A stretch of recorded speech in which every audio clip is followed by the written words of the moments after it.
What if everything you thought you knew about reality was just the surface of something far deeper, something the ancients understood in ways we've long forgotten? Picture a world where sound wasn't just for communication or music, but a key to unlocking the very fabric of existence. Legends whisper of a lost frequency, a vibration so precise it could bend the rules of the physical world, shaping matter, influencing minds, even opening doorways to other dimensions. This isn't science fiction, it's the forgotten legacy of civilizations that walked this earth thousands of years before us. From the pyramids of Egypt to the stone circles of Britain, from the sacred chants of Tibetan monks to the mysterious hum of the Nazca lines, traces of this reality-altering technology linger, hidden in plain sight. The ancients didn't just build structures, they engineered resonance. They carved their knowledge into myth, encoding it in stories of gods who spoke creation into being, of shamans who could walk between worlds with a single drumbeat. But what if these weren't just metaphors? What if they were instructions? The lost reality control frequency isn't just some obscure theory. It's the missing link between modern quantum physics and the sacred sciences of the past. Imagine standing at the foot of a megalithic monument, feeling the air vibrate with a hum you can't quite hear but your bones recognize. That's the echo of something extraordinary, a tool so potent it blurred the line between the seen and the unseen. This is more than a history lesson. It's an invitation to rediscover a truth buried beneath layers of time and skepticism. Why did ancient cultures across the globe, separated by oceans and millennia, all point to the same phenomenon? Why do so many sacred sites align not just with celestial events but with acoustic hotspots? The answers lie in a frequency that modern science is only beginning to grasp, one that hints at a universe far more fluid, far more malleable than we've been taught. Stick with me, because what you're about to uncover will challenge everything you assume about the past and just might reshape how you see the world around you today. Reality control frequencies aren't just mystical buzzwords, they're the bedrock of an ancient understanding that sound shapes reality. Think of it like this: every object, every living thing, even the air around us vibrates at its own unique frequency. The ancients believed certain sounds could synchronize with these vibrations, amplifying or altering them to produce physical effects. In Egypt, priests used precise harmonic chants to levitate massive stone blocks during pyramid construction. In the Himalayas, monks still practice deep-toned throat singing said to induce meditative states where time distorts. Even the Greek Oracle of Delphi channeled prophecies in a trance state, rumored to be triggered by subterranean infrasound frequencies too low for human ears but powerful enough to shift consciousness. Modern science backs this up in surprising ways. Cymatics, the study of visible sound vibrations, shows how frequencies organize matter into intricate geometric patterns, just like sand dancing on a metal plate when specific tones are played. Quantum physicists now acknowledge that particles behave differently when observed, almost as if consciousness itself influences their state. And isn't that what the ancients were hinting at? That reality isn't a fixed stage but a responsive field tuned by vibration. Across cultures, the same thread emerges. Aboriginal songlines in Australia map the land through sacred chants believed to sustain creation. The Hindu Vedas describe Nada Brahma, the universe as sound. Even the biblical phrase, "in the beginning was the Word," suggests a primal frequency sparking existence. These aren't coincidences, they're fragments of a universal science, one that recognized sound as the invisible architect of reality, the key difference. Where we see metaphor, they saw manual. The Great Pyramid of Giza isn't just an architectural marvel, it's a sonic one. Walk into its inner chambers and you'll notice something strange. The acoustics are unnaturally perfect. Whisper a word in the king's chamber and the sound lingers, amplifying in ways that defy ordinary physics. This wasn't an accident. The Egyptians designed their sacred spaces as vibrational instruments, tuning them to frequencies that resonated with human consciousness. Hieroglyphs hint at rituals where priests chanted specific tones to awaken the stones, aligning them with cosmic harmonies. And if the legends are true, they didn't just move multi-ton blocks, they made them weightless, using sonic keys to unlock anti-gravity. Half a world away, the builders of Teotihuacan embedded similar secrets. The Pyramid of the Sun hums with an infrasound frequency of 19 Hz, the same resonance that induces trance states in the human brain. Step onto its summit and you might feel dizzy without knowing why. The Maya knew this. Their creation myths speak of gods who sang the world into form, and their temples were positioned to amplify earthly vibrations with celestial ones. At Chichen Itza, a clap at the base of El Castillo Pyramid produces an eerie chirp identical to the sacred Quetzal bird's cry, a sonic trick so precise it feels like magic, yet it's just applied acoustics. Then there's the Hindu tradition where mantras aren't prayers but formulas. The syllable Om isn't just a sound, it's a waveform. Recited correctly, it vibrates at 432 Hz, the exact frequency found in the natural world, from the spin of electrons to the orbits of planets. Ancient Vedic texts describe advanced sonic rituals where priests could split clouds or heal the sick with layered chants, manipulating reality through harmonic interference. Even today, Himalayan singing bowls tuned to these frequencies can alter brainwave patterns, proving sound's tangible power over matter and mind. What ties these cultures together? A shared understanding that certain frequencies act as bridges between dimensions. The Aboriginal people of Australia call it the dreamtime frequency, a hum woven into the land itself, audible only to initiated elders. The Norse myths speak of the Jijala horn, a horn whose blast could shatter boundaries between worlds. These aren't fairy tales, they're technical manuals disguised as mythology, pointing to a science where sound doesn't just describe reality, it defines it. Modern experiments back the ancients' claims. In 2012, researchers demonstrated how ultrasound waves can levitate small objects. Cymatic imaging shows how vocal tones sculpt matter into complex geometric shapes, just like the flower of life patterns etched into temple walls from Egypt to China. The missing piece: scale. If today's scientists can float a bead with sound, imagine what a civilization with millennia of acoustic mastery could do. Maybe the megaliths weren't dragged into place, maybe they were sung. The syllable Om isn't just the most sacred sound in Hinduism, it's the blueprint of creation itself. Ancient Vedic texts describe it as the primordial hum that sparked the universe into being, a vibration so fundamental it pulses through every atom, every star, every living thing. The Rig Veda, one of humanity's oldest scriptures, calls Om the unstruck sound, the infinite resonance that existed before time began. But this wasn't poetic mysticism, it was a scientific observation. The universe does vibrate. Modern astrophysicists detect it as cosmic microwave background radiation, the faint afterglow of the Big Bang ringing across space like a never-ending echo. The ancients knew this sound by another name, the voice of the divine. Dig deeper into the Upanishads and you'll find startlingly precise descriptions of Om's power.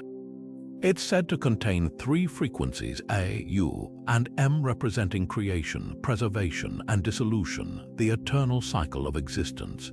When chanted correctly, these vibrations align the chanter with the rhythm of reality itself. Yogis who mastered its recitation could reportedly manifest objects, heal diseases, or even stop their own heartbeat temporarily. Sound impossible. Consider this: Om's base frequency, 432 Hz, isn't arbitrary. It's the same vibrational rate found in the spin of electrons, the orbits of planets, even the chlorophyll in plants. Coincidence or evidence of a universal harmonic language? Compare this to cutting-edge physics and the parallels are uncanny. String theory suggests everything in existence, from quarks to galaxies, is made of tiny, vibrating strings. Different frequencies create different particles, meaning sound literally shapes matter. Quantum experiments show particles respond to observation, as if consciousness itself tweaks their vibrational state.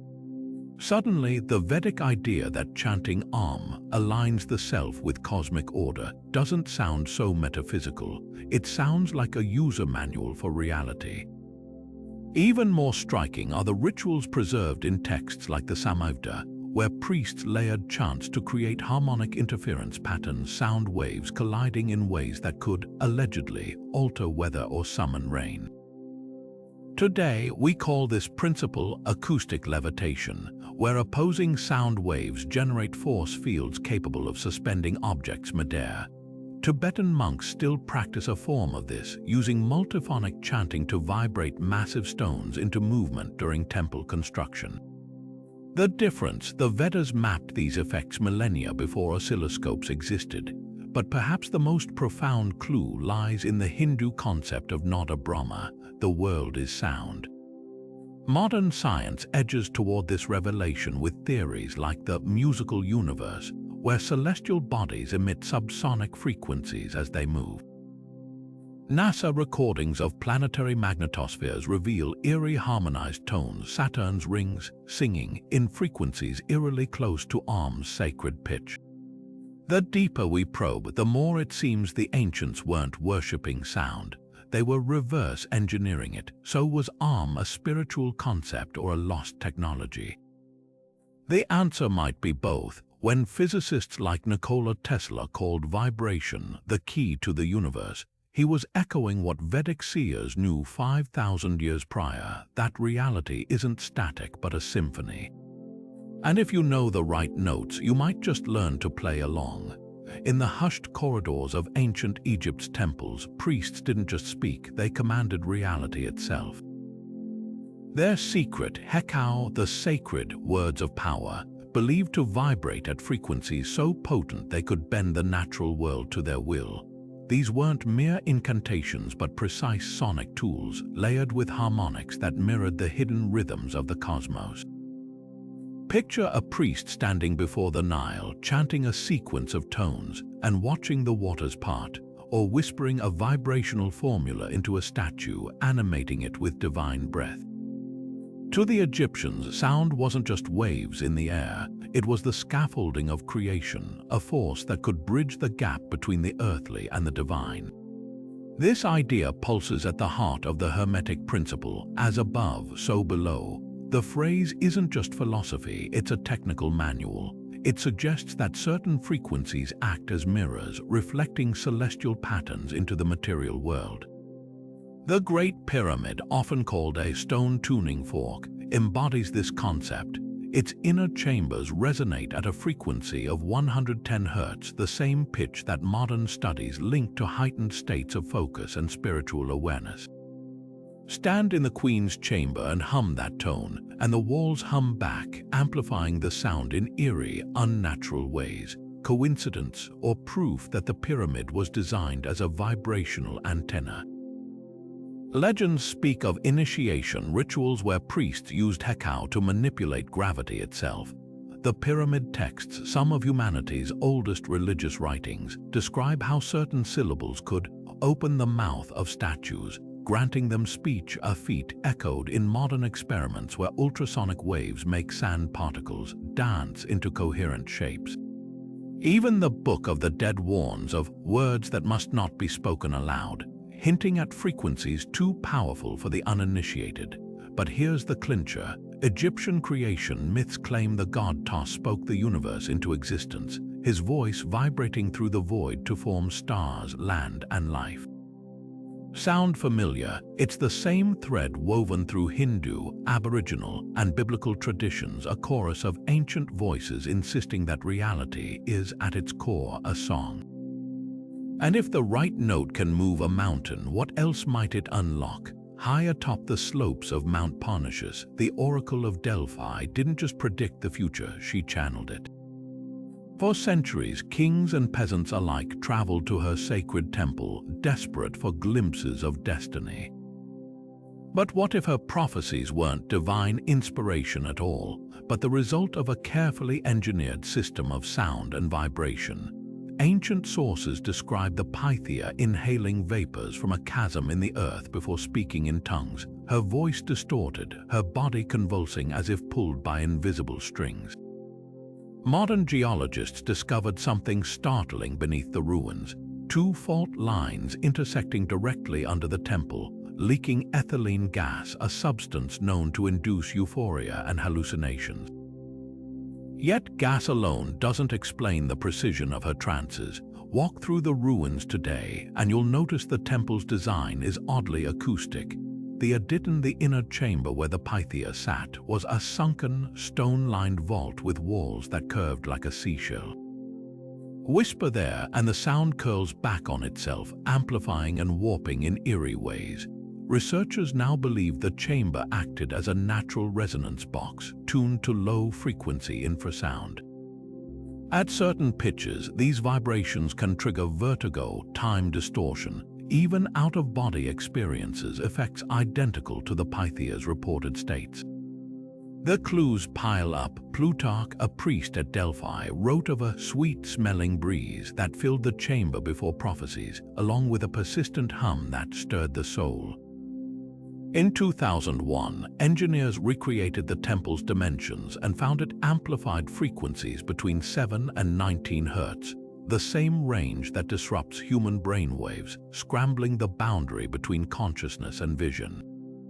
Even the name Pythia hints at sound's role. It derives from Pytho, a mythical serpent said to guard the site, whose hiss was believed to vibrate with primordial knowledge. But here's the startling twist. The Pythia didn't just babble, she spoke in hexameter verse, a rigid poetic meter with precise rhythmic patterns. Scholars long assumed this was cultural conditioning, until neurologists noted something peculiar. Rhythmic chanting at specific frequencies synchronizes brain hemispheres, unlocking access to the subconscious. Combine that with ethylene-induced euphoria and infrasound vibrations, and you have a perfect recipe for controlled prophetic trance. This wasn't magic, it was applied acoustics. The Delphic priests may have mastered a reality-shifting toolkit: gases to loosen the mind, resonant chambers to trap and amplify sound, rhythmic chanting to steer consciousness.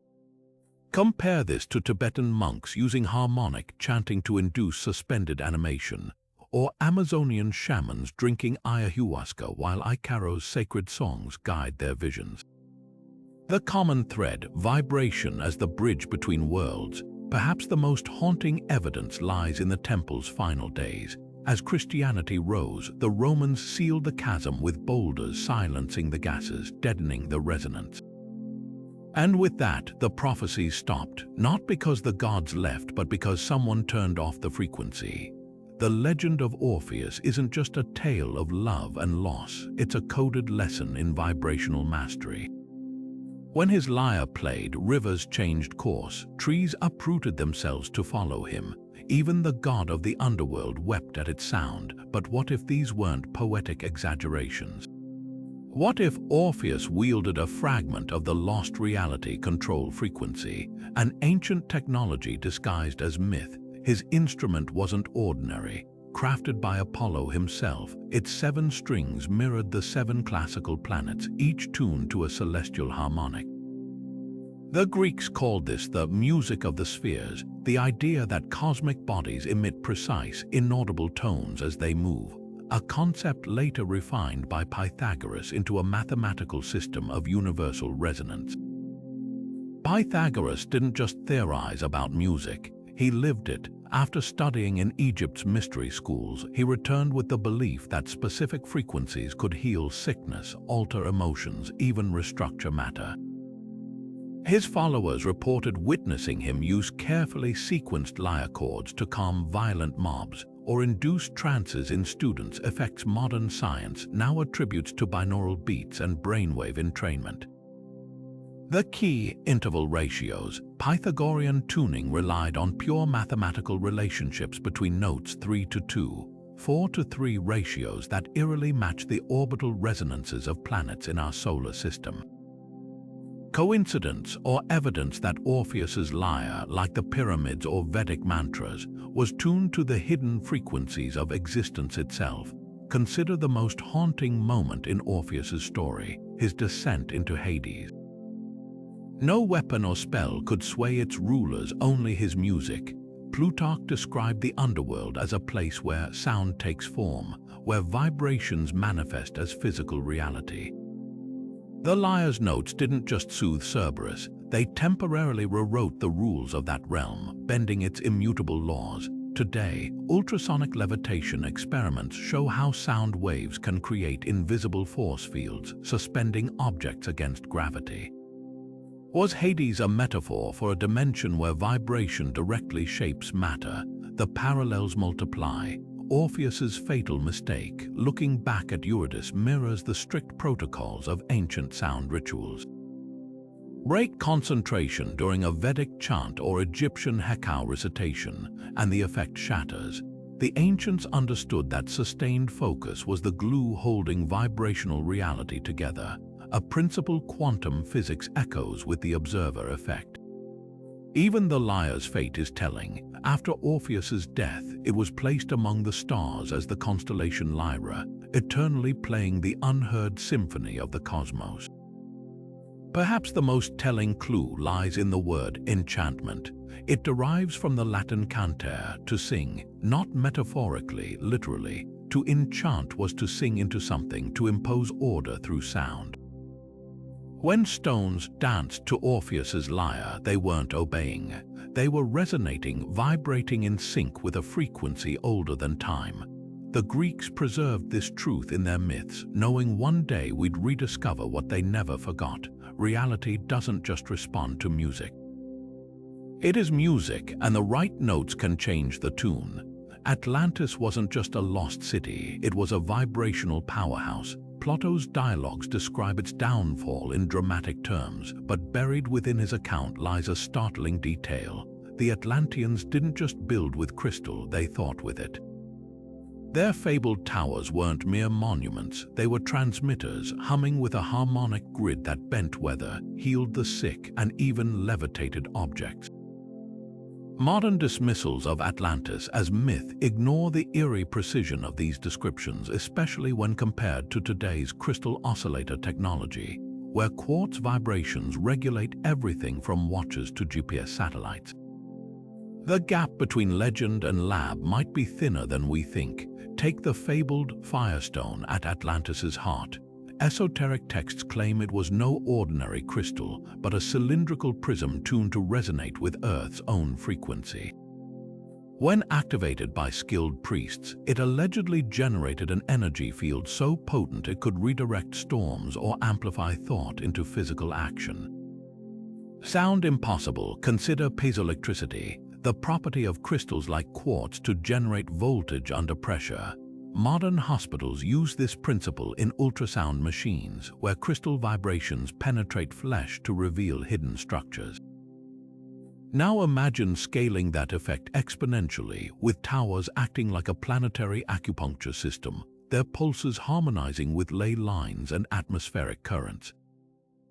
Plato's Critias drops another clue. Atlantis's circular canals weren't just for transport. They formed a concentric sound lens, channeling vibrations from the central temple outward in precise waveforms. This mirrors contemporary research into cymatic geography, how landscapes naturally shape sound. In 2018, archaeologists discovered that Malta's ancient hypogeum, a subterranean temple carved 6,000 years ago, amplifies male voices at 95 Hz into bone-shaking resonance, inducing trance states. If Neolithic builders achieved this by accident, what could a civilization with advanced acoustics accomplish intentionally? Then there's the weather control. Theosophical texts describe Atlantean weather engineers using tuned crystals to coalesce clouds or calm hurricanes by emitting counter frequencies. Today, ionospheric heaters like HAARP test similar principles, bouncing radio waves off the atmosphere to potentially influence weather patterns. even more compelling are Tibetan accounts of singing stones, crystal cylinders allegedly left behind by Atlantean refugees, which monks claim can summon rain when struck at specific angles. These stories converge on a single idea. Atlantis mastered a science where matter and energy weren't separate forces, but interchangeable expressions of vibration. The smoking gun might lie in modern archaeology. Off the coast of Bimini, sonar reveals geometric stone formations eerily like Plato's descriptions, some emitting faint, anomalous low-frequency pulses. Meanwhile, in Arizona's Superstition Mountains, explorers report finding quartz chambers where compasses spin wildly, a phenomenon documented in labs when crystals are subjected to resonant frequencies. Coincidence, or fragments of a global technology repurposed by surviving initiates after Atlantis fell? Perhaps the most haunting parallel emerges from Edgar Case's psychic readings, which described Atlantean power crystals overheating and fracturing, triggering catastrophic energy releases. Compare this to today's laser-induced inertial confinement fusion, where precisely focused waves compress hydrogen isotopes until they ignite. The ancients might not have had our jargon, but their understanding of resonance as a creative and destructive force feels unsettlingly contemporary. So was Atlantis a cautionary tale or a blueprint? The answer might vibrate between both. Every time your smartphone syncs to a satellite using a quartz crystal's steady pulse, you're holding a shard of their legacy, proof that the line between myth and science is just a matter of frequency. Beneath the noise of modern life pulses a quiet, steady rhythm, the Earth's own heartbeat. Known as the Schumann resonance, this deep hum vibrates at 7.83 Hz, a frequency so low it's felt more than heard. It's the planet's natural tuning fork, generated by lightning strikes interacting with the space between the ground and the ionosphere, ringing like a bell. But here's the fascinating part: our brains sync to this rhythm.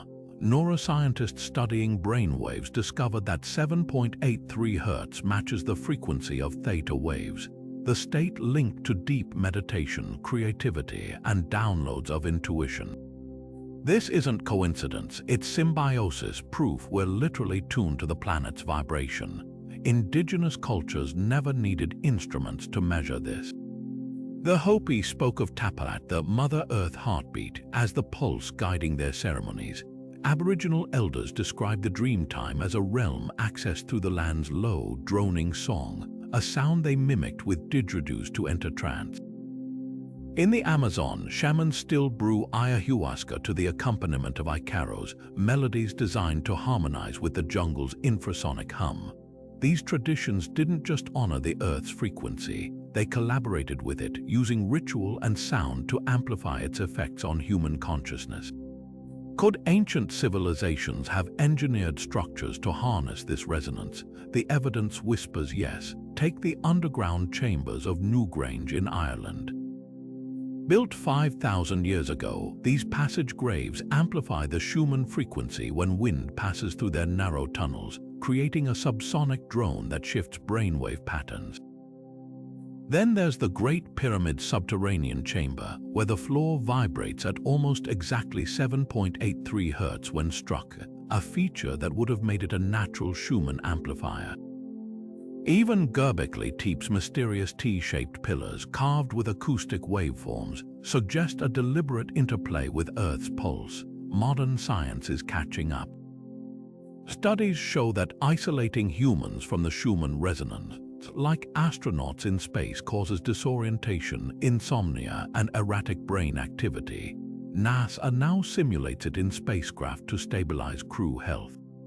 Meanwhile, biohackers use pulsed electromagnetic field mats tuned to 7.83 Hz to enhance meditation, mimicking what the ancients achieved with stone and chant. The implications are staggering. If the Earth's hum is the baseline of human consciousness, then the sacred sites weren't just spiritual centers, they were vibrational tuning devices. The pyramids, stone circles, and temple caves might have acted like acupuncture needles for the planet, anchoring and amplifying this frequency to heal, awaken, or even alter perception. Maybe the divine presence felt in these places wasn't metaphysical at all, but physiological, a literal alignment of our biology with the Earth's song. Perhaps that's why so many creation myths describe the universe beginning with a sound. The Hopi say Spider-Woman sang the world into being. Hindu texts describe the cosmic hum of Om. Even Genesis opens with "Let there be light," a phrase that in ancient Hebrew carries a vibrational quality. The ancients weren't just poets, they were physicists recognizing that existence itself vibrates, and those who understand the frequency hold the keys to reality. The Schumann resonance isn't just background noise, it's the foundation of a lost science, one that heard the Earth's whisper and learned to answer back. Stonehenge stands silent under the English sky, its massive trilithons like petrified giants, but what if these stones weren't meant to be seen so much as heard? Recent acoustic surveys reveal something astonishing. Many of the monument's blue stones emit a clear, metallic ring when struck, similar to a bell or gong. Geologists confirm these particular rocks are rich in quartz, a mineral that vibrates at precise frequencies under pressure. To the builders, these weren't just blocks, they were tuning forks in a colossal sonic instrument. Walk between the stones today and the acoustics defy logic. Certain areas amplify whispers while others cancel sound entirely, creating pockets of eerie silence. Researchers from the University of Salford mapped these effects using 3D sound modeling, discovering that Stonehenge's original layout before some stones fell or were removed formed a near-perfect reverberation chamber. Chant or drum inside the circle, and the sound would have cascaded in layered echoes, bouncing between stones tuned to harmonics we're only beginning to measure. The ancients didn't just arrange these megaliths, they orchestrated them. But why? Look to the legends. Welsh folklore speaks of the blue stone's magical properties, hauled from the Preseli Hills over 200 miles away, not for their beauty but their sound. One myth claims Merlin transported them because they sang with the voices of the otherworld. Modern experiments lend credence to this. When struck at night, when humidity sharpens acoustics, the stones produce tones between 110 and 120 Hz, the same frequency range that triggers theta brainwaves, inducing trance states. Coincidence or evidence that Stonehenge was less a calendar and more a transducer, channeling the lost frequency to bend perception? The plot thickens when you examine the site's alignment with infrasound hotspots. During the solstices, wind patterns funnel through the Salisbury Plain, generating low-frequency waves that hum beneath human hearing but vibrate through bone and muscle. Archaeoacoustics expert Paul Devereux recorded these subterranean tones, noting they spike at dawn on midsummer morning, precisely when sunlight strikes the heel stone. Combine that with the quartz-rich rocks resonating like a feedback loop, and you have a recipe for what the Druids might have called opening the veil. Perhaps the most tantalizing clue lies in Stonehenge's missing stones. Excavations reveal the original design included 60 blue stones in a double arc, a configuration acoustic engineers say would have created standing waves powerful enough to distort spatial perception. Shamans from Siberia to the Amazon still use drumming at these frequencies to journey between worlds. Maybe Stonehenge's builders did the same, but on an architectural scale. The stones didn't mark time, they manipulated it, vibrating at the threshold where reality blurs. So next time you see those weathered monoliths, don't just look. Listen. Beneath the wind, beneath the tourists' murmurs, there's a vibration waiting to be awakened, one that might just tune you to the oldest frequency of all. Deep in the Himalayas, the resonant hum of Tibetan singing bowls doesn't just fill the air, it seems to bend it. Monks have used these sacred instruments for centuries, not merely for meditation, but for something far more profound, crafting sonic bridges between dimensions. The bowls, traditionally forged from a blend of 7 metals representing the celestial bodies, produce layered harmonics that vibrate at frequencies between 110 and 440 Hz, precisely the range modern scientists associate with altered states of consciousness. When played in sequence, their tones create interference patterns that some practitioners claim can thin the veil between worlds, allowing temporary passage to realms described in ancient texts as Shambhala or Agartha. The legends speak of adepts who could step through sound, using rhythmic chanting and bowl vibrations to open doorways in thin air. One particularly striking account from the 16th century Tibetan text, the Blue Annals, describes a monk named Orgenpa who, after striking a bowl 12 times in a precise rhythm, allegedly walked into a shimmering portal and reappeared days later with knowledge of events occurring miles away. Similar stories persist among Himalayan Sherpas, who report hearing ethereal bowl music near certain mountain passes, sounds accompanied by strange visual distortions in the atmosphere. Science offers tantalizing clues about what might really be happening. Research from the University of California reveals that specific sound frequencies can generate temporary distortions in electromagnetic fields, an effect known as acoustic levitation. Meanwhile, quantum physicists exploring the holographic principle suggest that reality might function like a vibrational projection, where certain frequencies could theoretically retune localized space-time. This aligns eerily with the Tibetan concept of bardo, an intermediate state where consciousness exists as pure vibration before reforming into new perceptions. The connection to Shambhala, the mythical kingdom said to exist between dimensions, adds another layer. Ancient scriptures describe its gates as singing arches, resonating at frequencies that purify those who pass through. Modern expeditions to remote Tibet have recorded anomalous infrasound near sites linked to Shambhala legends, with readings spiking at 19 Hz, the same frequency that induces visions and spatial disorientation. Even more compelling are the secret Dzogchen practices, where monks use bowls tuned to planetary harmonics to induce collective lucid dreaming, shared by entire monasteries simultaneously. But perhaps the most fascinating evidence comes from the bowls themselves. When analyzed with cymatic imaging, their vibrations form intricate geometric patterns resembling the Sri Yantra, a Hindu symbol representing the intersection of dimensions. Advanced audio software reveals something even stranger. The bowl's lingering overtones contain Fibonacci sequences, mathematical ratios found in galaxy spirals and Dine helices. This isn't just symbolism, it's physics. The monks may have been encoding universal harmonic principles into their instruments, creating tools that interact with reality's underlying vibrational matrix. So were these practices mere spiritual theater or the remnants of an advanced sonic science? The answer might lie in the way skilled practitioners use the bowls.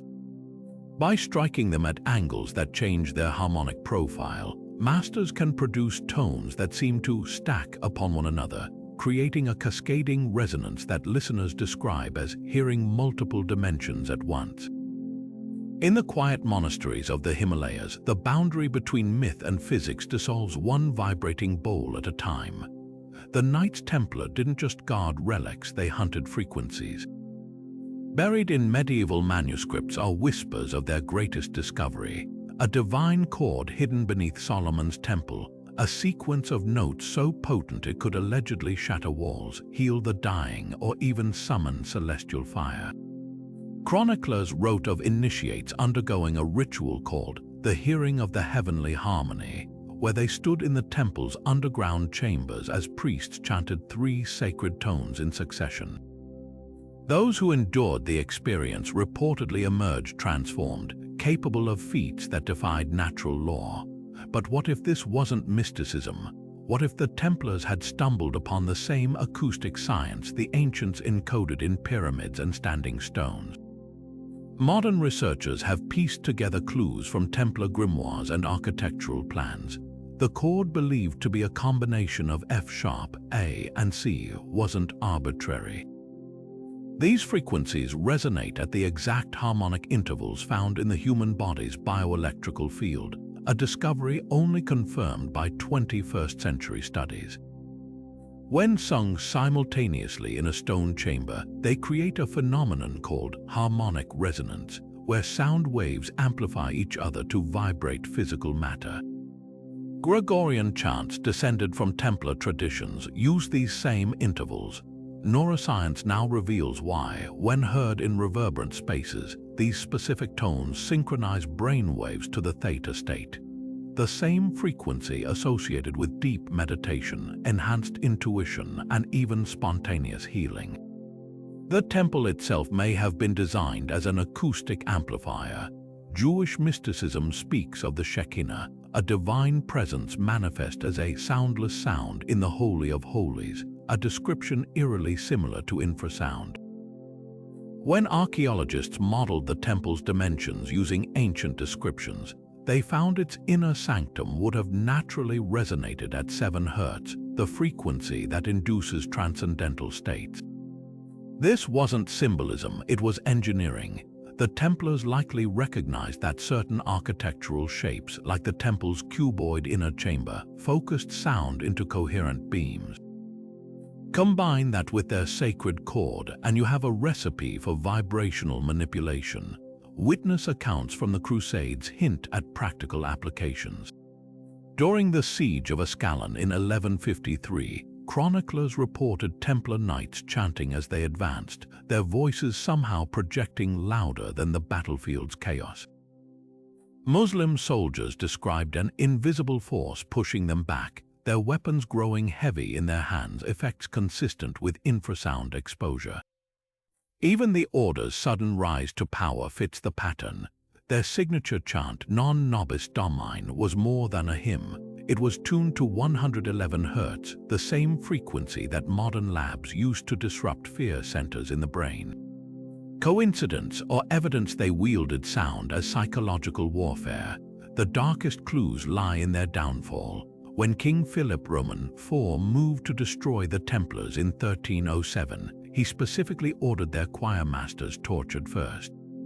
The surviving confession of one mentions, a song that opens doors no key can touch. Today, that phrase takes on new meaning. Acoustic physicists have demonstrated how ultrasonic frequencies can temporarily weaken molecular bonds in stone, just enough to make solid barriers permeable. If the Templars had refined this technique, their legendary disappearing axe from besieged castles wouldn't be magic, they'd be applied sonic science. Perhaps the most haunting echo of their knowledge survives in European cathedrals. Chartres, built by Templar architects, contains a labyrinth that, when walked while chanting, produces standing waves perfect for altering consciousness. The Rosslyn Chapel's famous musical cubes are carved with geometric patterns that match cymatic sound waves for the Templar chord. These weren't decorations, they were blueprints. The Templars didn't just pray for divine intervention, they vibrated it into existence, using frequencies the modern world is only beginning to relearn. Their legacy hums beneath the surface of history, waiting for ears attuned to its wavelength. From the frozen tundras of the Arctic to the sweat lodges of the Great Plains, a persistent thread runs through Native American traditions, the transformative power of the drum. More than just an instrument, the steady, hypnotic cadence of the shaman's drum was said to be a bridge between worlds, a tool so potent it could dissolve the boundaries of the body itself. The Lakota tell of Heyoka, sacred clowns who danced to irregular drum beats, their bodies flickering between human and animal forms as the rhythm shifted. The Haida described shamans whose pulse synchronized with the drum until their physical form rippled like water, allowing them to walk as bears or soar as eagles. These aren't just colorful myths, they're detailed accounts of vibrational alchemy, suggesting an intimate understanding of how rhythmic patterns alter the very fabric of perception. Modern researchers studying these traditions have uncovered something startling.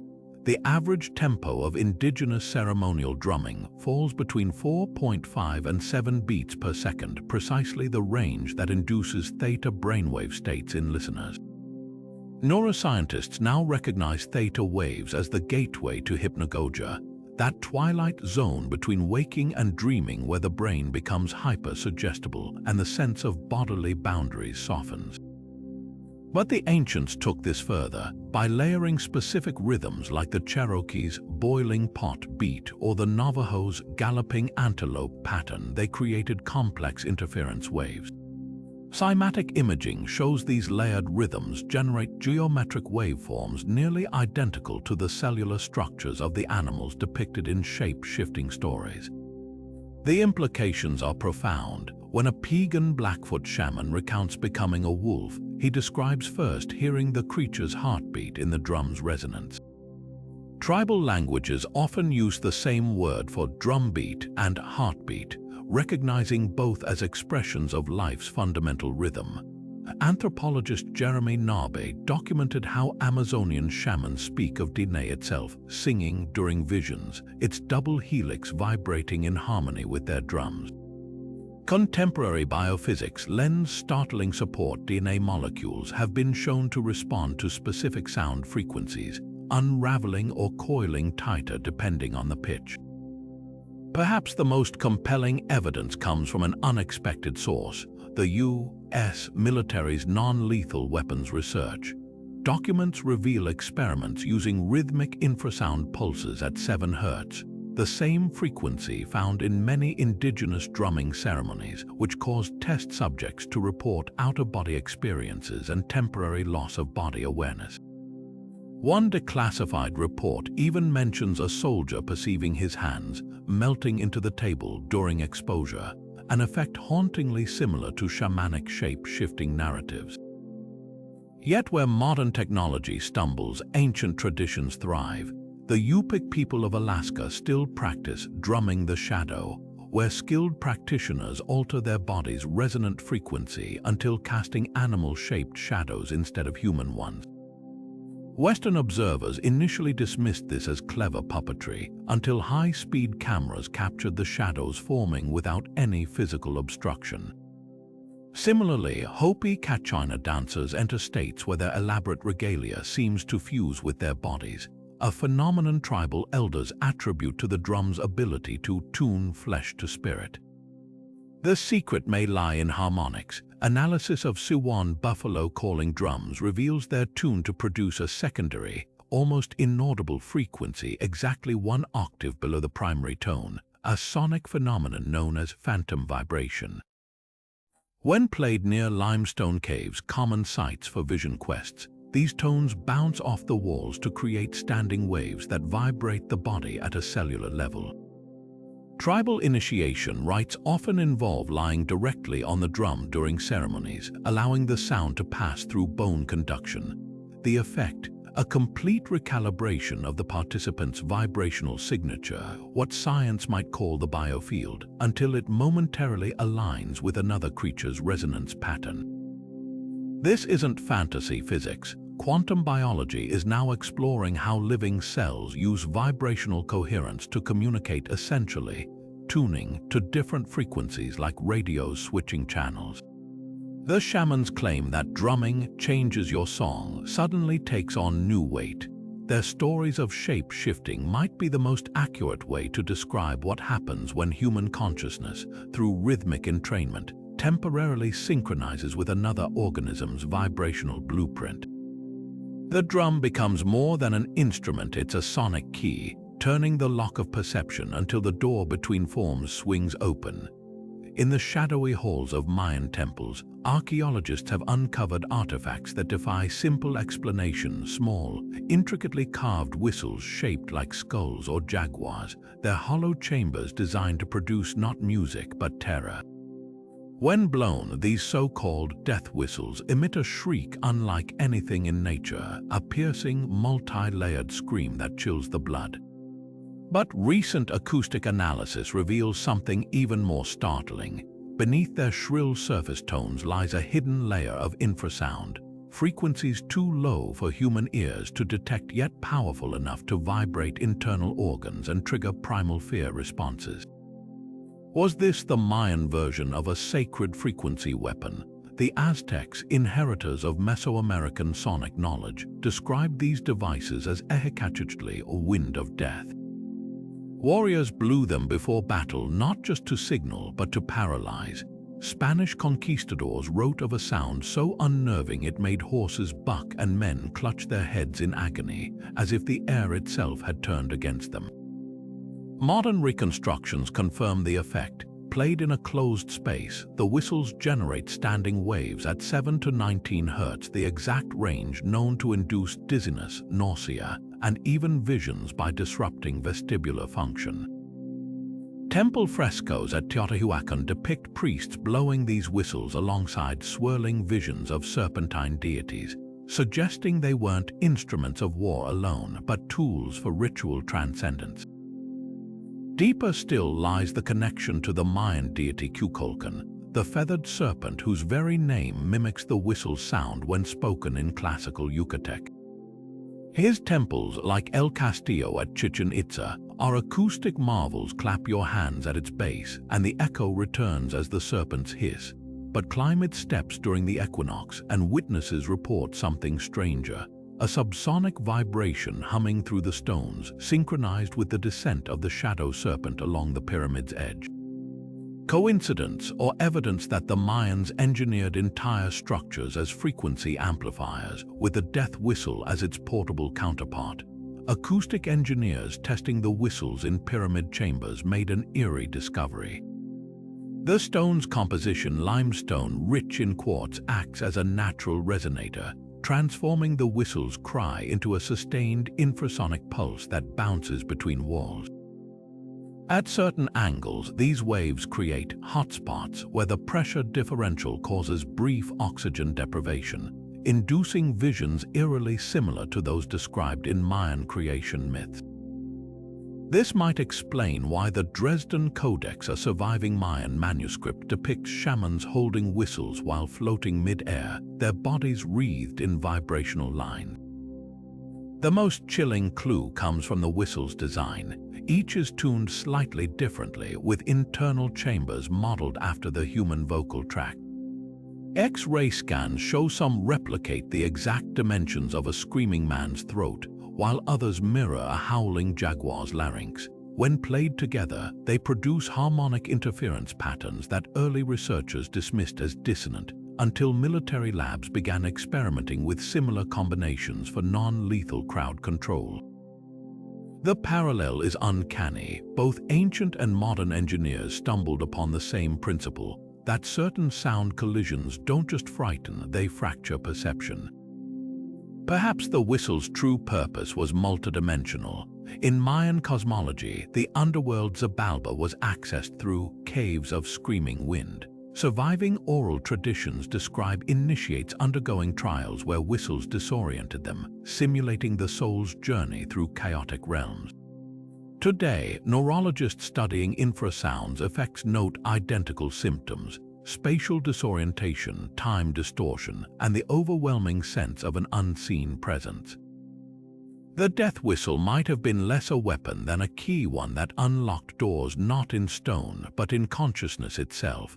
Now imagine standing in a torchlit temple, surrounded by priests blowing dozens of these instruments in precise sequence. The air thrums, your vision blurs, and for a moment the veil between worlds grows thin. That's not superstition, it's physics. The Mayans didn't just weaponize sound. They ritualized resonance, wielding frequencies that danced on the knife's edge between terror and transcendence.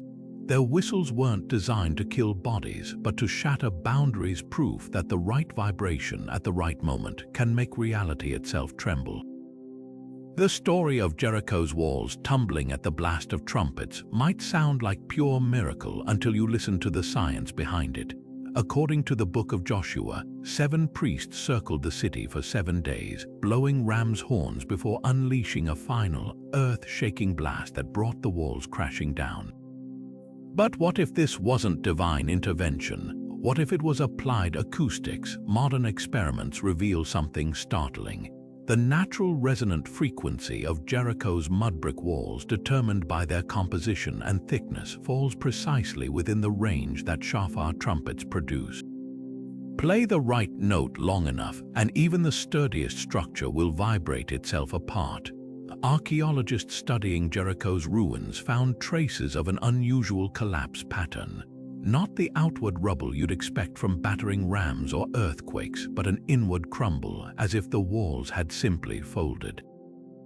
This matches exactly what happens when sound waves hit a material's resonant frequency.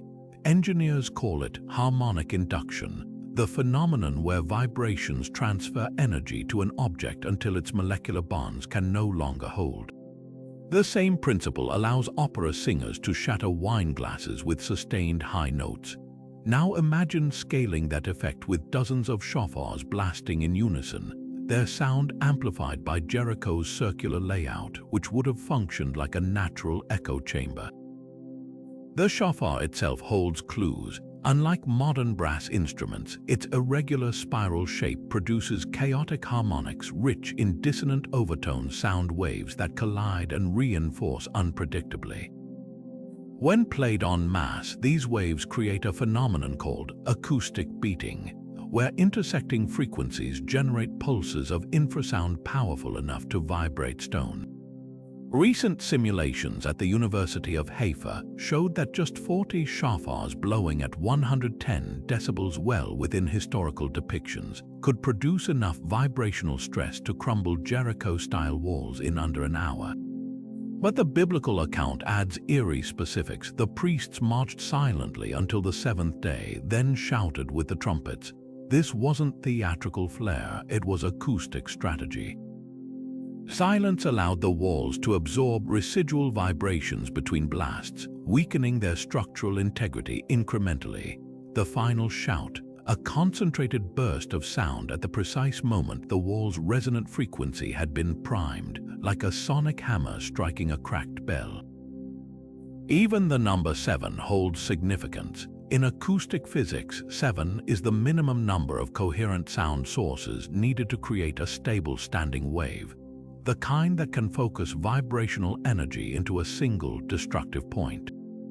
The Hebrews didn't just stumble upon this number, they encoded sonic science into ritual.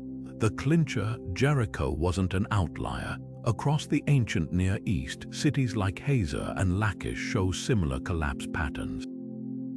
And in the Hindu epic Mahabharata, the warrior Arjuna uses a conch shell's blast to crumble enemy gates, another myth now testable in labs, where conch horns have been shown to emit frequencies that destabilize sandstone.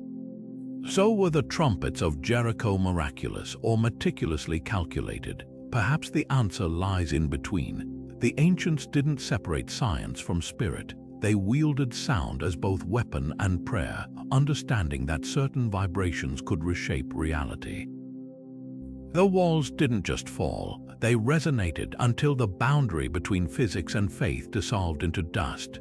Deep in the Pacific Ocean's mythical past, the lost continent of Lemuria whispers its secrets through New Age lore, most strikingly the legend of its towering crystalline tuning forks.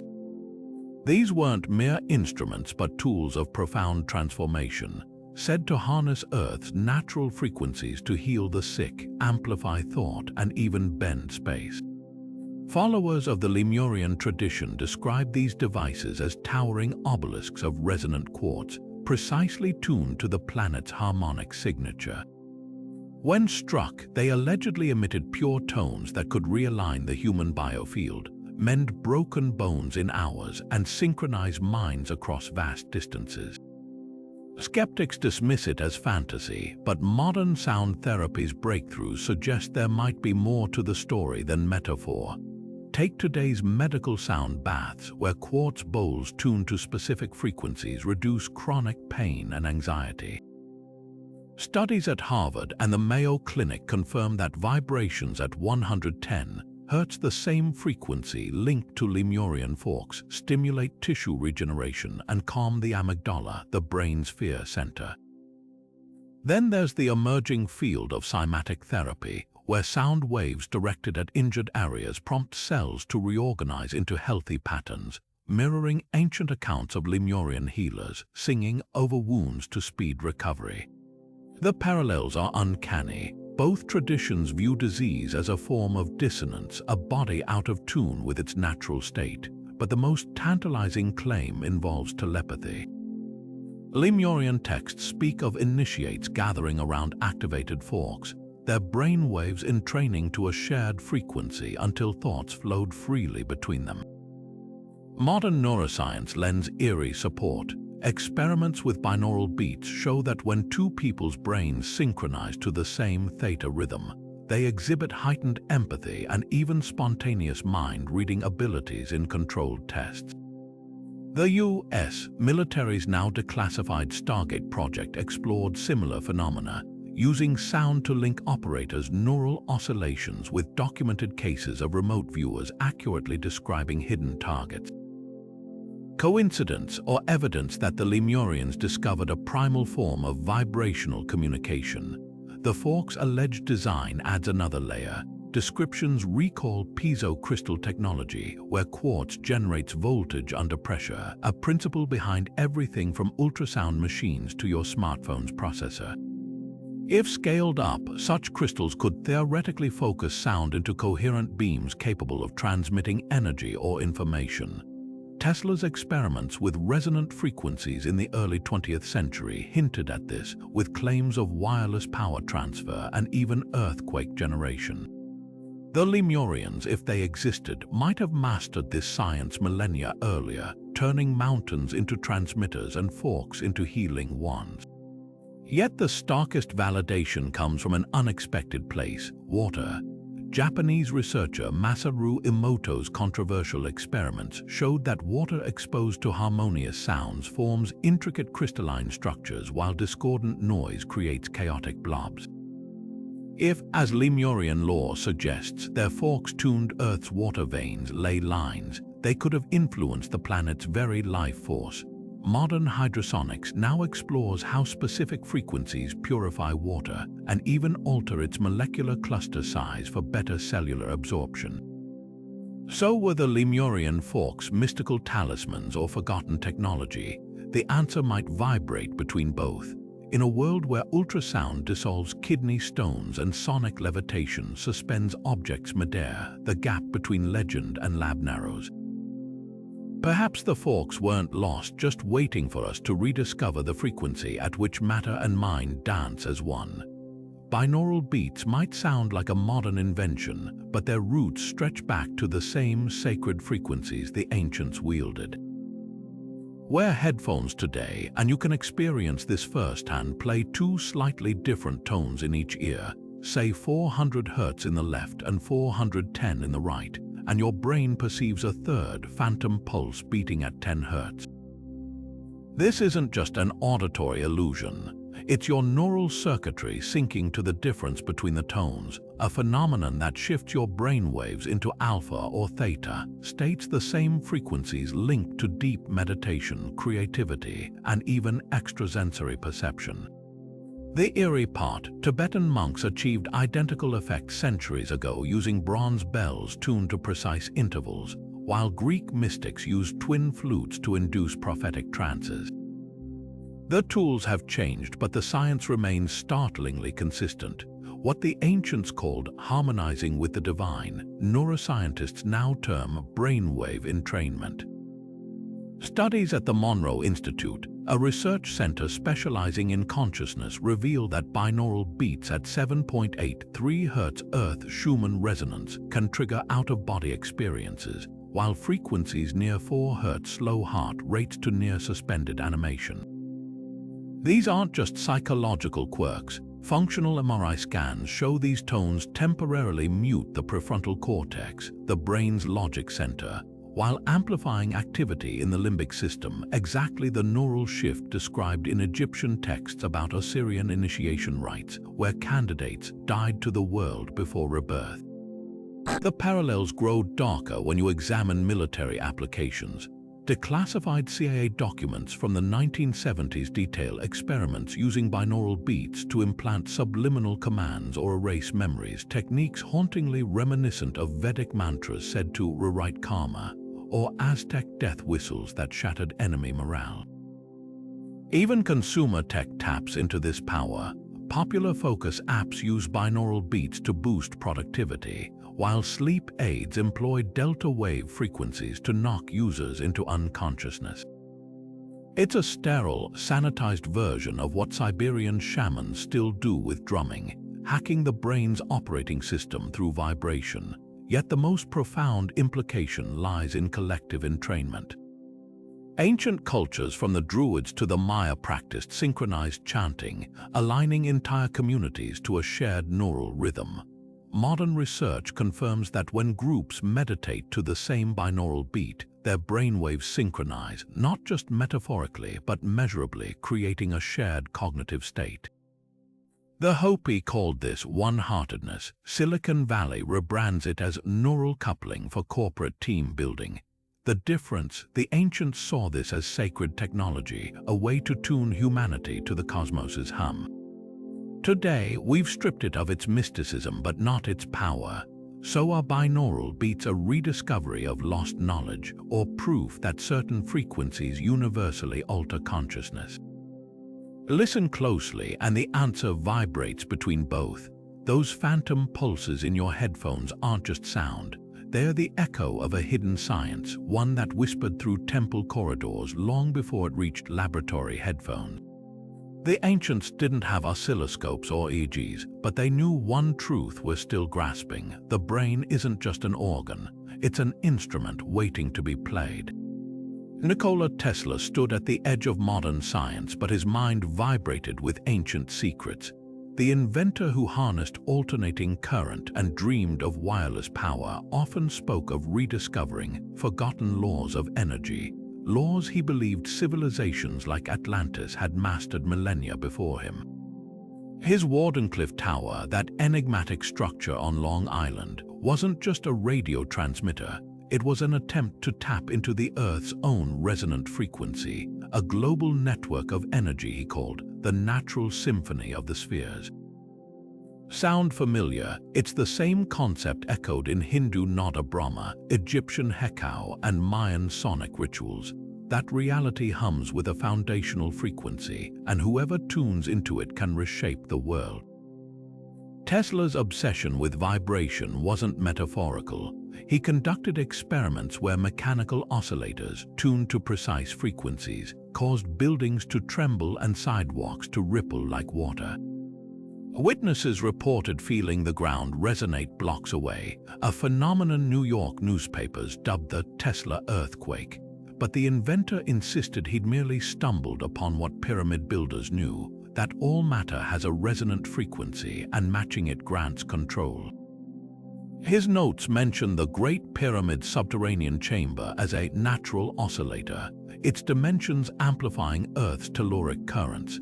He even claimed his tower could leverage the same principle, using the planet's own vibrations to transmit power wirelessly, just as legends say Atlantean crystals once did. The parallels grow stranger. Tesla's patents describe standing waves interference patterns where sound or electromagnetic energy reinforces itself, an effect identical to the acoustic hotspots in Mayan temples or Stonehenge's reverberating bluestones. His Colorado Springs experiments captured mysterious signals he believed were extraterrestrial, but which some researchers now suspect were terrestrial infrasound, the same low-frequency pulses that Tibetan monks used to alter consciousness. Even his fascination with the number 369, which he called the key to the universe, mirrors Pythagorean harmonics and Vedic cosmology, where triadic frequencies structure reality. Wardenclyffe's design whispers of these ancient connections. Its iron root system plunged deep into groundwater, mimicking the way megalithic sites were built over aquifers to enhance conductivity. The tower itself acted as a giant tuning fork, designed to vibrate at 7.83 Hz Earth-Schumann resonance. Had it been completed, Tesla theorized it could have broadcast power or even thoughts globally by riding this planetary frequency, much like Aboriginal songlines transmit knowledge through harmonic landscapes. The U.S. government's sudden interest in seizing his research upon his death hints they recognized its potential as more than mere engineering, Tesla's ultimate vision. A world where energy wasn't extracted but entrained, where cities hummed in harmony with the planet's natural vibrations. Whether he knew it or not, he was resurrecting a science etched into temple walls and oral traditions across millennia. His towers weren't just prototypes, they were modern monoliths vibrating with the same truth the ancients encoded in stone. Reality is a waveform, and the right frequency doesn't just move mountains.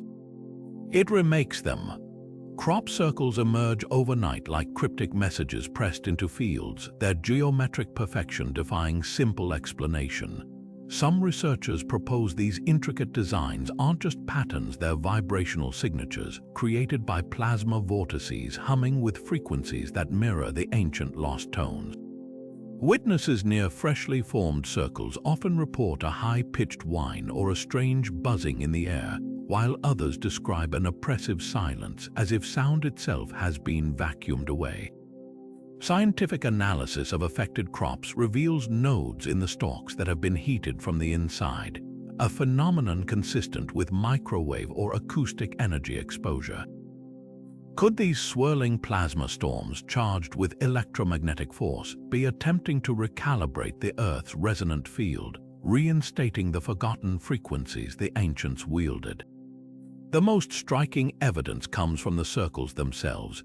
Many designs mirror sacred geometric ratios found in Egyptian temples and Vedic mandalas, patterns known to amplify specific harmonics. The iconic Barbary Castle formation of 1991, for instance, encoded a direct representation of the first 10 digits of pi, a mathematical constant that also governs the spiral of galaxies and the double helix of DNA. Even more telling are the circles that replicate cymatic patterns, the visible shapes sound waves create when vibrating through matter. When researchers played tones at 432 Hz, the same frequency linked to Vedic mantras and the Schumann resonance over sand, the resulting patterns closely matched crop circles documented in England's Wiltshire fields. Coincidence or proof that these formations are deliberate resonators, etched into the landscape by forces wielding sound as a tool? Military radar studies add another layer. Declassified documents reveal that plasma vortices often observed near crop circle sites emit ultra-low frequency waves between 7 and 19 Hz, the exact range that induces altered states in humans. In 2001, physicist Dr. Terence Meaden demonstrated how these spinning ionized gases could generate localized electromagnetic fields capable of bending crops without breaking them, while also imprinting intricate geometries through harmonic interference.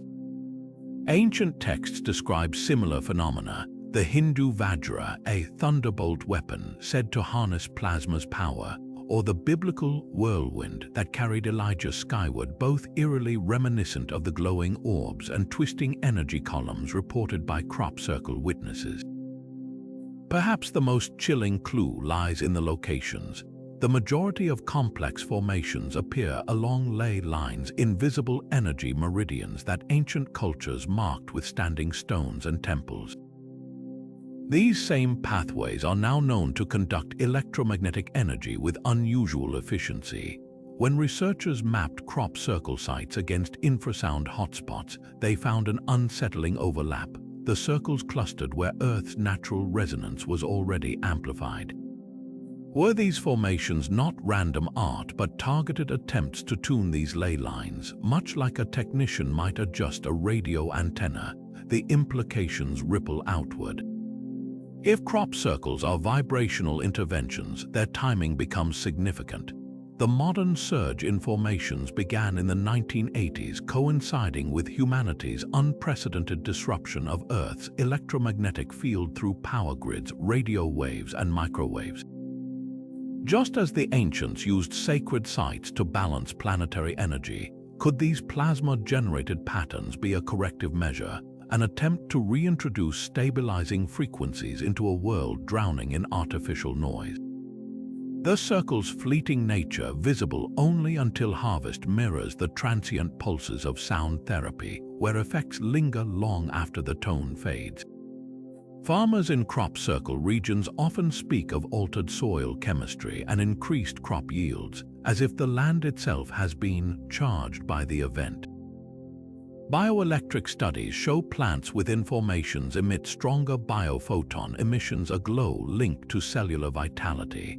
This mirrors accounts from Egyptian priests who claimed tuned obelisks could revitalize barren fields, or Inca legends of singing stones that made crops grow faster. The circles might be more than messages. They could be medicine, a sonic remedy for an ailing planet. So who or what is behind them? The answer might lie in the pattern's mathematical sophistication, a language beyond human design. Astrophysicists note that several formations mirror fractal antenna blueprints used in satellite technology, while others precisely diagram quantum entanglement. If these are attempts at communication, they're speaking in the universe's native tongue, vibration. Whether crafted by plasma, by intelligence, or by the Earth herself, crop circles whisper a truth the ancients shouted, that reality is a canvas and sound is the brush. The CIA's infamous MK Ultra program wasn't just about drugs and hypnosis. It explored something far stranger, the weaponization of sound. Declassified documents reveal subprojects focused on audiovisual entrainment, where subjects were bombarded with precise frequencies designed to erase memories, implant suggestions, even induce temporary paralysis. One chilling test from 1953 exposed volunteers to pulsed ultrasonic waves at 7 Hz, the same frequency that vibrates through ancient pyramids, resulting in uncontrollable dread and vivid hallucinations. Another experiment used binaural beats to override free will, making test subjects hand over wallets to strangers or confess to crimes they didn't commit.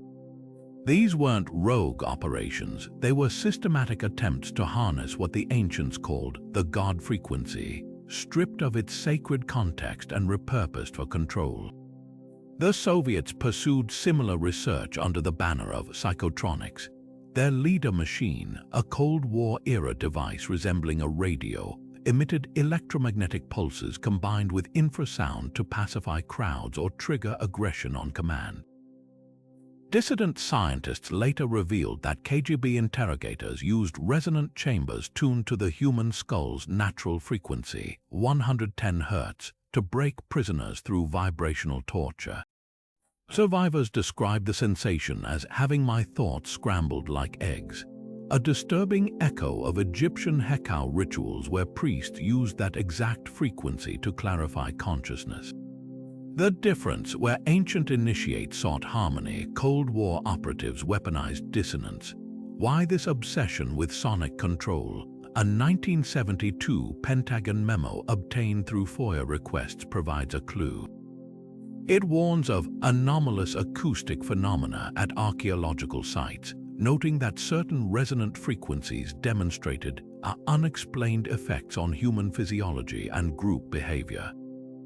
The report concludes with a recommendation to contain and study any artifacts emitting these properties. This wasn't mere curiosity, it was damage control. When independent researchers like John Hutchison attempted to replicate ancient acoustic levitation in the 1980s, his Vancouver lab was raided under mysterious circumstances, equipment confiscated under the guise of national security. The most damning evidence comes from insider testimonies. Former NSA technician Milton Zarrett, before his death in 2011, described black-budget projects reverse engineering megalithic sites to develop non-lethal acoustic deterrents. His notes mention a device codenamed Medusa, mob-access deterrent using silent audio capable of projecting voices directly into target skulls via microwave pulses. The technology bears uncanny resemblance to Tibetan accounts of thought projection through ritual bells. Even more telling are patents filed by defense contractors like Raytheon, detailing acoustic harassment systems that employ the same harmonic intervals found in Gregorian chants and Vedic mantras. So why suppress this knowledge, follow the money? a world where sound can heal or manifest as ancient texts describe undermines pharmaceutical and energy monopolies. When Dr. Royal Rife demonstrated in 1934 that specific frequencies could destroy cancer cells, his lab was mysteriously burned. When Tesla claimed to have tapped into free vibrational energy, his funding vanished. The pattern repeats throughout history. Any technology aligning with the lost frequency gets co-opted or crushed, yet whispers persist. Remote viewing transcripts from the Stargate project reference sound-based stargates hidden beneath ancient sites.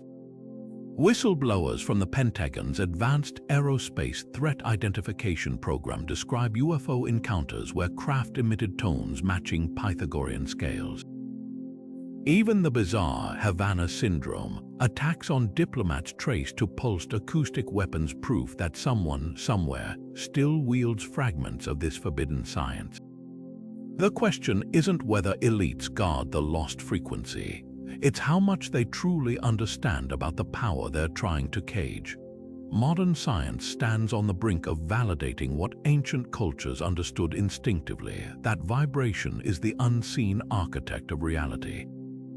Take Dr. Masaru Emoto's controversial water experiments, where he exposed water to different sounds before freezing it. Water, listening to classical music or sacred chants, formed intricate, symmetrical crystals, while heavy metal or harsh speech produced fractured, chaotic patterns. Skeptics dismissed it as pseudoscience, but the implications rippled deeper.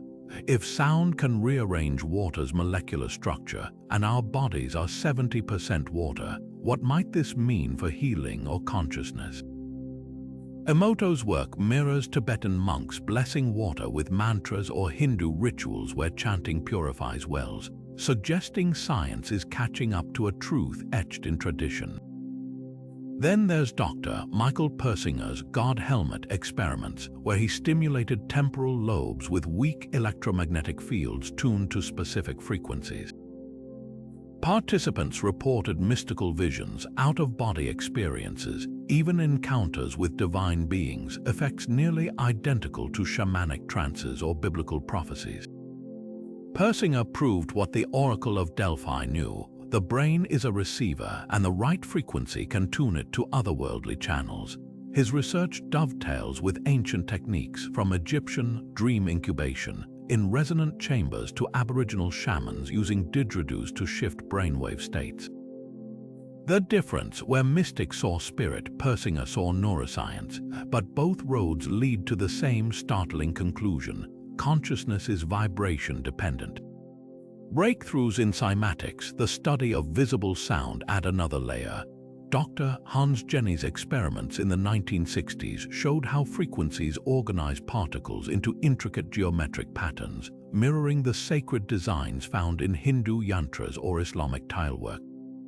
Modern labs have taken this further, using ultrasound to levitate droplets midair or assemble microstructures with sound waves. It's a scaled-down version of what legends claim Atlantean crystals or Vedic mantras achieved, proof that matter dances to sounds invisible but on. Perhaps most compelling is the work of Dr. Gerald Pollack at the University of Washington, who discovered structured water, a liquid crystalline phase that forms when water interacts with surfaces or specific frequencies. This fourth phase of water responds to light and sound, behaving almost like a battery. Pollack's findings eerily echo ancient descriptions of living water in Egyptian and Celtic lore, where springs were activated by chanting or carved sigils. Science is now quantifying what priests once ritualized: that water isn't passive but a responsive medium shaped by vibration. The overlap grows stranger in quantum biology. Research into microtubules, tiny protein structures in our cells, reveals they vibrate at megahertz frequencies, functioning like quantum antennas. Anesthesiologist Dr. Stuart Hameroff suggests these vibrations might even explain consciousness itself, with the brain acting as an orchestra of resonant frequencies. It's a theory that would have made Pythagoras nod in recognition. His music of the spheres wasn't metaphor but premonition. Yet the most tantalizing frontier is scalar wave technology, where physicists like Konstantin Mail explore longitudinal sound waves, the same pressureless energy described in Vedic texts as akasha. These waves allegedly travel faster than light, penetrate any material, and could theoretically enable wireless energy transfer or even telepathy. Sound familiar? It's the exact mechanism Tesla hinted at with Wardenclyffe, and what Lemurian legends ascribe to their crystal towers. From Emoto's water to Pollack's liquid crystals, from Persinger's neural tuning to Mail's scalar waves, a pattern emerges. The gap between ancient wisdom and cutting-edge science isn't closing. It's collapsing. What the mystics called magic, the lab coats call physics, just different dialects for the same fundamental truth. Reality hums, and those who learn its frequency don't just observe the world. They compose it. The lost reality control frequency isn't just buried in ancient texts, it's woven into the fabric of everyday life, waiting to be tapped by those who know how to listen. One of the most accessible ways to attune to this vibration is through targeted sound meditation. Start by incorporating solfeggio frequencies, a set of ancient tonal scales rediscovered in the 1970s by Dr. Joseph Puglio. These tones, like 528 Hz, known as the love frequency, or 741 Hz, linked to cellular detoxification, aren't just soothing, they're sonic tools. Studies at the HeartMath Institute show that listening to 528 Hz for just 12 minutes a day increases coherence in heart rhythms, creating a physiological state where intuition sharpens and stress dissolves. But the real magic happens when paired with intention. The Tibetans understood this. Their monks don't just chant, they visualize syllables as colored light, merging sound with mental imagery to amplify effects. Try this. Pair 432 Hz, the foundational tone of Vedic hymns, with focused breathwork. Inhale for 4 counts, hold for 7, exhale for 8, a rhythm that syncs your nervous system with Earth's resonant field. Over time, practitioners report heightened synchronicities, as if reality itself begins to bend toward their vibrational signature. For those craving a deeper immersion, sacred sites act as natural amplifiers. Places like Sedona's vortexes or the Great Pyramid's King's Chamber aren't just spiritually charged, they're acoustically engineered. When you stand in Newgrange's inner chamber at dawn, the structure's curvature focuses sound waves into a low hum that entrains brainwaves to theta, the threshold of visionary states. But you don't need a plane ticket to harness this. Modern sound baths using quartz crystal bowls tuned to these locations' frequencies, like 110 Hz for Egyptian chambers or 96 Hz for Stonehenge's bluestones, can replicate the effect at home. Just be cautious. Recordings can't match the full spectrum resonance of standing in a limestone chamber where millennia of chanting have literally saturated the walls with vibrational memory. Technology offers another bridge. Binaural beat apps like Brainwave or Hemisync use headphones to deliver precise frequency differentials, mimicking the brainwave states achieved by shamanic drumming. NASA even employs similar tech to prepare astronauts for space, using frequencies between 7 and 19 Hz to simulate the clarity of zero-gravity focus.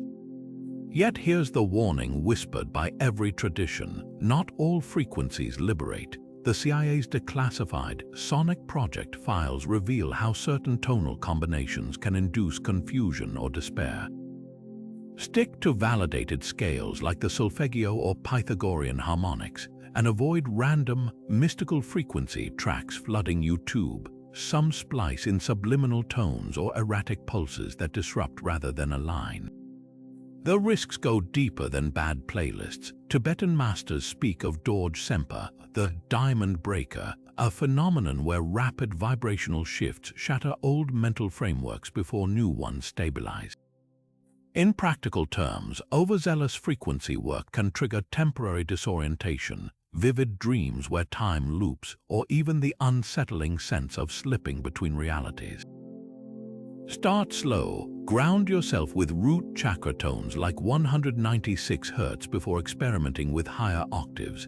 Carry black tourmaline or shungite stones known to buffer electromagnetic chaos and hydrate obsessively. Structured water conducts vibrational shifts more smoothly. The ultimate key lies in consistency. The Egyptians didn't build the pyramids in a day, and your neural pathways won't rewire from one sound bath, but over weeks of disciplined practice, perhaps combining morning solfeggio meditation with evening theta wave journeys, you'll start noticing cracks in the mundane. Clocks stutter, lost objects reappear in impossible places, strangers voice your unspoken thoughts. These aren't glitches in reality. They're proof you're tuning in, vibrating closer to the frequency that turns stone into light and thought into form. The ancients left us the sheet music. Now it's our turn to play. The power to reshape reality through sound isn't just a forgotten artifact, it's a loaded weapon waiting to be rediscovered. Imagine handing a civilization still divided by war, greed, and inequality the keys to vibrational technology capable of bending matter, altering minds, or even opening doorways between dimensions. The myths of Prometheus and Pandora weren't just stories, they were warnings. Fire, like frequency, can illuminate or incinerate, and once unleashed, some forces refuse to be rebutted. History offers grim previews of what happens when advanced knowledge outpaces wisdom. The Manhattan Project's scientists harnessed atomic energy, only to watch it ignite Hiroshima. Social media algorithms designed to connect instead fractured societies through addictive polarization. Now consider the implications of a technology that doesn't just influence screens or politics, but the very fabric of perception. Governments could weaponize infrasound to pacify dissent without firing a shot. Corporations might tune advertisements to subliminal frequencies that bypass rational thought, embedding cravings at the neural level.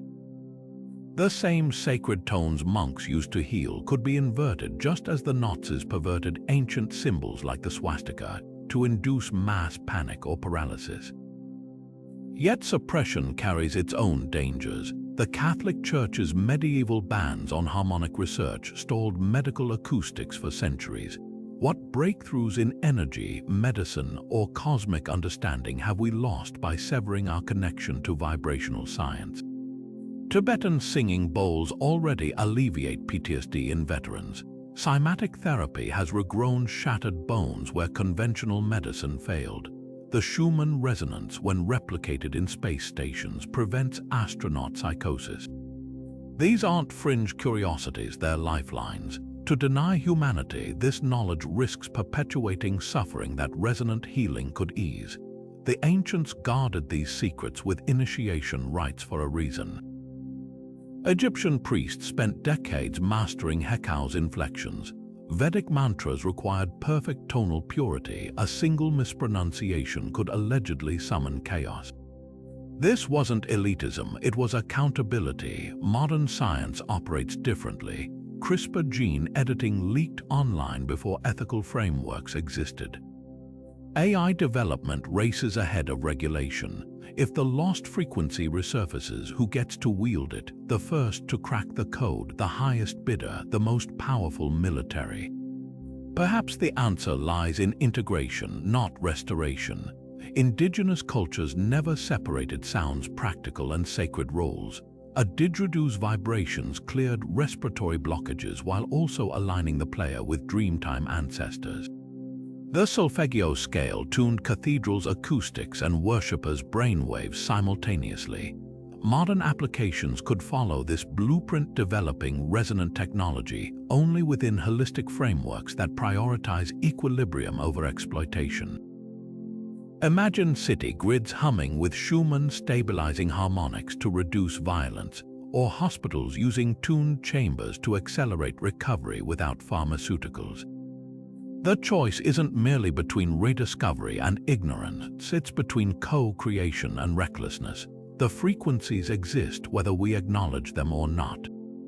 The real question is whether we'll repeat the old mistakes of power hoarded and abused, or write a new harmony where technology vibrates in service to life. The ancients left us both the keys and the warnings. This time, the song we sing will determine whether we heal the world or shatter it. Across millennia and continents, from the throbbing chants of Tibetan monks to the eerie hum of Neolithic chambers, a single thread weaves through myth and science alike. The unshakable truth that vibration shapes reality. The ancients didn't just worship sound, they wielded it, crafting technologies that blurred the line between prayer and physics. Today, as quantum researchers confirm that particles dance to unseen frequencies, and archaeologists uncover temples tuned like precision instruments, we're left staring at a mirror. Our cutting-edge discoveries are their forgotten basics. The pyramids, the shofars, the death whistles, they weren't mystical novelties. They were blueprints for a science that saw the universe not as inert matter, but as a symphony waiting to be conducted. The irony is palpable. Modern labs use ultrasound to levitate objects while dismissing legends of floating stones as fairy tales. Neuroscientists map brainwave entrainment, oblivious to the fact that Druid drummers mastered it centuries ago. We've spent decades searching for extraterrestrial signals, unaware that Earth herself broadcasts the ultimate cosmic note, the Schumann resonance, a frequency that synchronizes life itself. The disconnect isn't just academic, it's existential. By divorcing vibration from spirituality, we've orphaned a power that could heal cities or fracture them, depending on the hands that hold it. Consider the crossroads we face. The same frequency that Tibetan bowls used to induce peace can be inverted into infrasonic weapons. The solfeggio tones that regenerate cells might one day be monetized by corporations, patented like pharmaceuticals. Even now, militaries experiment with sonic crowd control while sound therapists struggle for funding. This duality pulses at the heart of our dilemma. Knowledge isn't neutral. The lost frequency was never truly lost, just suppressed, misunderstood, or waiting for us to mature enough to handle its voltage. So where does that leave us? Buried in archives lie CIA memos warning of resonant weapons. In monasteries, monks still chant formulas that rearrange matter. The difference between miracle and weapon, between sacred and profane, isn't the vibration itself, it's the intent behind it. The ancients encoded their wisdom in myth because they understood some truths are too potent for textbooks. They wrapped frequency in ceremony to ensure its guardianship required more than intellectual curiosity. It demanded reverence. As you scroll through comments or step outside, listen not just with your ears but with your bones. That faint hum beneath the noise of traffic, it's the same pulse that once animated megaliths and parted seas. The frequency isn't lost. It's here in the spin of electrons, the rhythm of your heart, the silent vibration between stars. The real question isn't whether we'll rediscover it, but what we'll do when the full symphony of creation is ours to conduct. Will we harmonize or amplify the chaos? The answer won't be found in labs or ancient texts, but in the collective pitch of human intention. So tell me, when the next note sounds, will you build? Or will you break? The comments are open and history is listening. If this journey through the ancient science of sound has resonated with you, literally struck a chord, don't let the exploration end here. The truth is, we've only scratched the surface of this vibrational symphony. Behind the scenes, I'm crafting an immersive follow-up where we'll roll up our sleeves and put these principles into practice. Imagine learning the exact frequencies Tibetan monks used to induce lucid states, or the precise solfeggio tones that Egyptian priests employed for physical healing. Picture walking through step-by-step sound meditations designed to recalibrate your biofield, using nothing more than your voice and intention. This isn't just theory, it's a toolkit waiting to be unlocked. But here's the catch: these techniques demand respect. Just as you wouldn't casually experiment with high-voltage electricity, working with sacred frequencies requires guidance. In the next installment, we'll break down safety protocols like grounding practices to prevent vibrational overload, or how to recognize when a tone is harmonizing versus destabilizing your energy. You'll discover why certain frequencies should never be combined, and why the ancients insisted on years of training before handling the most potent sonic keys. Want to be the first to access this deep dive? Hit that subscribe button and tap the notification bell, because when part 2 drops, you'll get an exclusive look at rare recordings from the infrasonic hum of the king's chamber to the exact mantra sequence Vedic seers used to manifest rain. Even better, you'll receive a printable frequency cheat sheet, mapping which tones align with creativity, healing, or even problem-solving states. This is more than a video, it's an initiation. The ancients guarded these secrets for millennia. Now they're seconds away from vibrating through your speakers. The question is, are you ready to listen? Your journey between worlds starts with a single click.